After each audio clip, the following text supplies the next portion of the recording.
بنتي ما شاء الله على الطبيعة هنا في مولاي بوعزة، لا حول ولا قوة إلا بالله.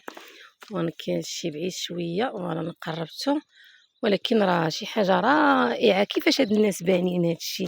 خصنا ندورو المغرب ونكتشفو، خصنا ندورو المغرب ديالنا حبيبنا ونكتشفو كيفاش هاد الناس بانيين الديور، كيفاش الطبيعة عند هاد الناس، كيفاش بانيين، كيفاش شوفوا الديور كيفاش مبنيين.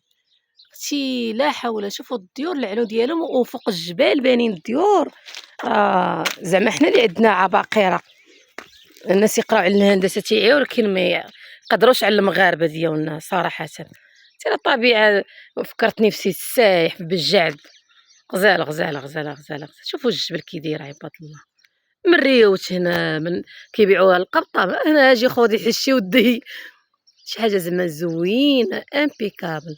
نتمنى الاخوات والاخوه اللي شاف هذا الفيديو يجي يشوف هنايا شي حاجه لا حول ولا قوه الا بالله العظيم. زوينه، منظر زوين، منظر رائع، منظر طبيعي زوين والله. الا بالعمان شحال هذا ما شناه، النوار الصفر شحال هذا ما شناه، لكن ربي غاتنا بهادشي اللي كاين هنا. كاين واحد الحجره تيقولها حجره مولاي بوعزة، عايش نشوفوا فيها.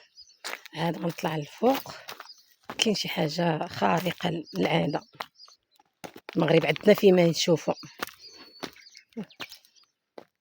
عادنا ما نشوفوا في المغرب والله.